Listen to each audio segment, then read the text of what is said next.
สวัส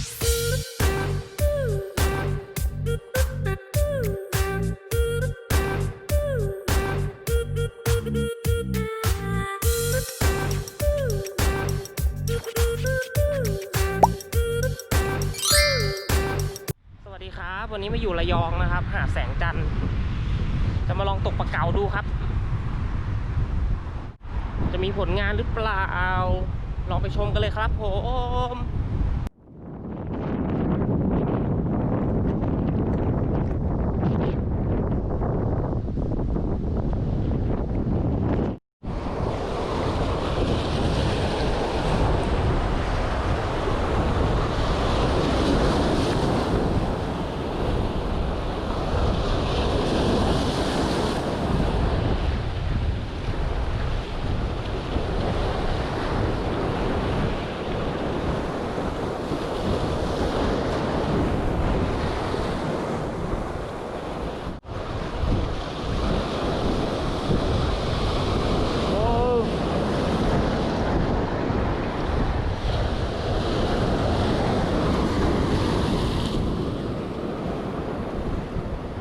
หาที่เงียบไหม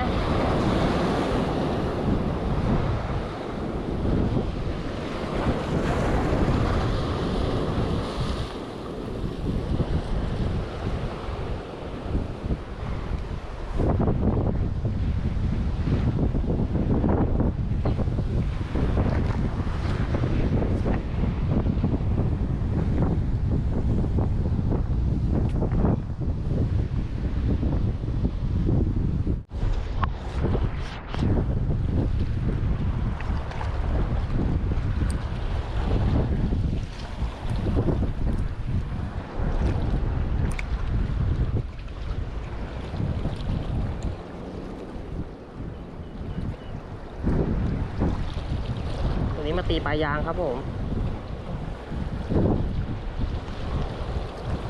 หาดแสงจันทร์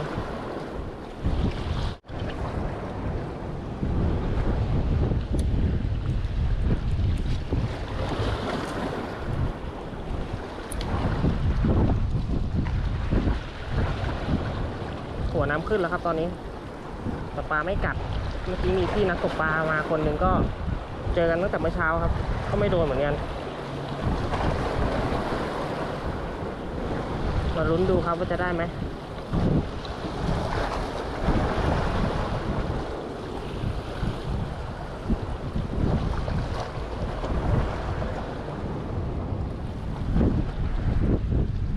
ฝั่งนู้นเหรอฝั่งนู้นเหรอ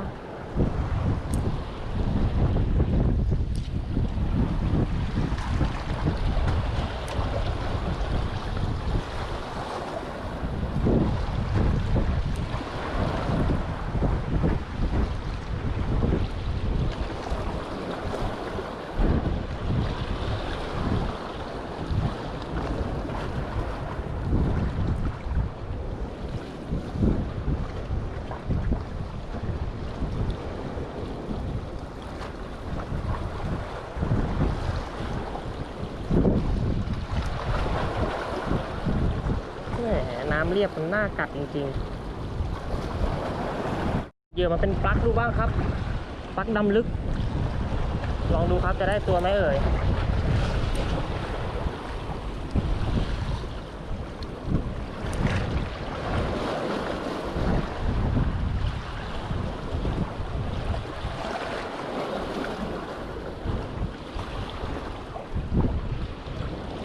ฝนมาแล้วมืดหมดเลยครับ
เหมือนมีอาการครับเหมือนมีอาการ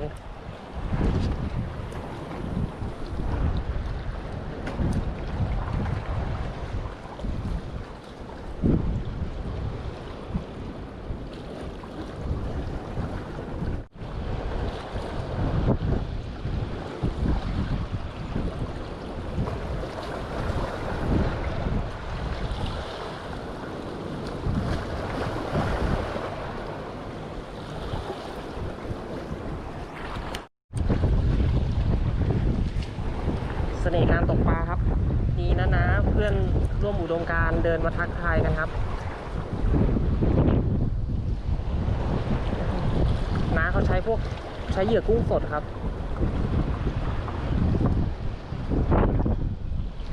ฝนมาก็ดีเหมือนกันไม่มีแดดเลยครับ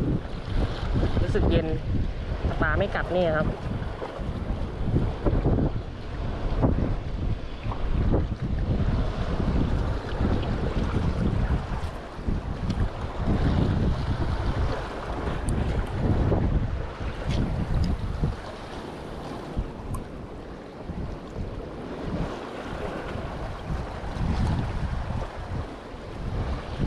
บรรยากาศดีมากเลยครับผ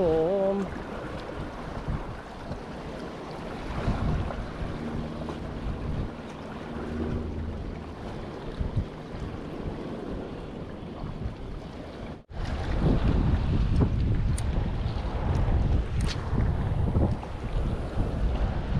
มา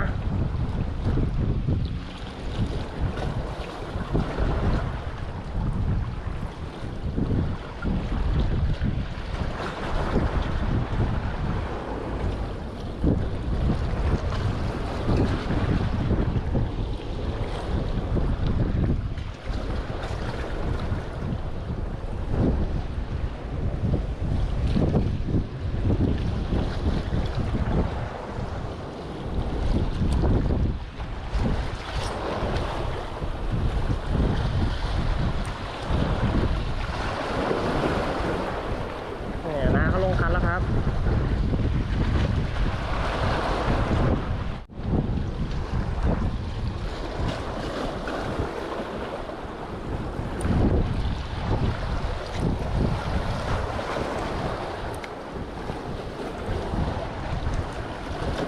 ไม้นี้ไม่กินผมจะลองอาจิแล้วครับลองเอาคันเล็กมาเล่น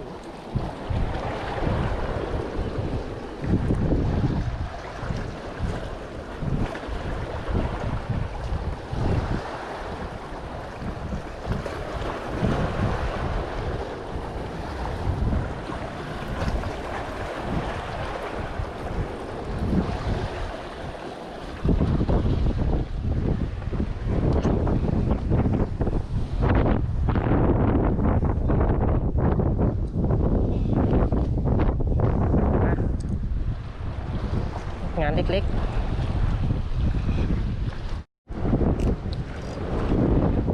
เฮ้ยเอาแล้วครับเอาแล้ว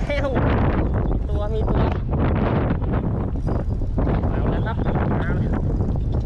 โอ้ยเอาครับผมมีแต้มครับผมกัดพันทีครับพันทีเด็กครับ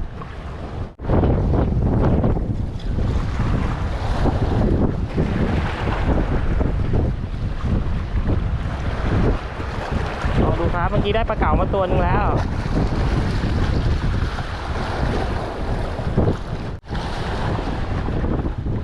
โอ้อากาศดีมากเลยครับ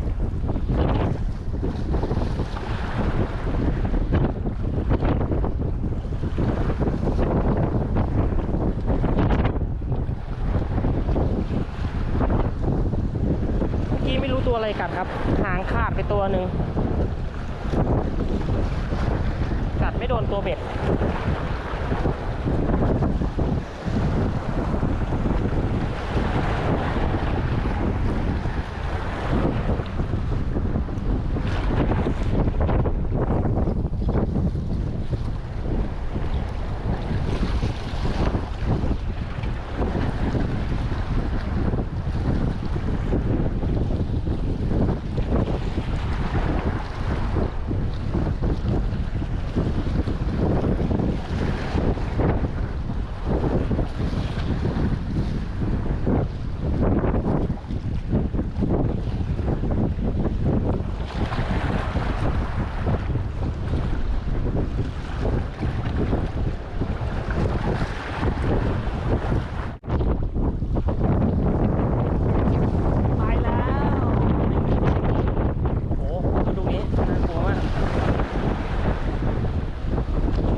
ล่อยไปครับ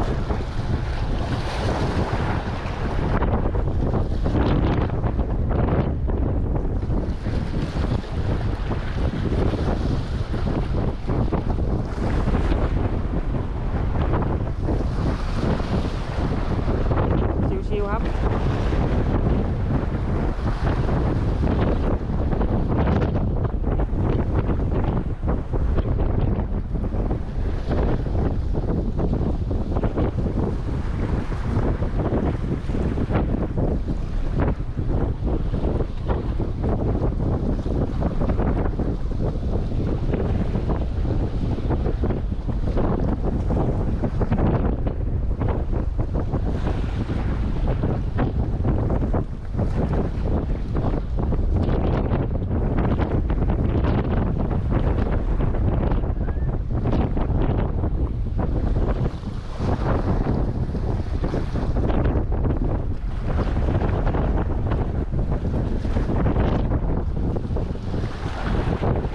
ง่วง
สวัสดีครับ วันนี้ก็หมดเวลาแล้วครับฝนจะตกคลื่นก็แรงครับผมคลิปหน้าเจอกันใหม่ครับผ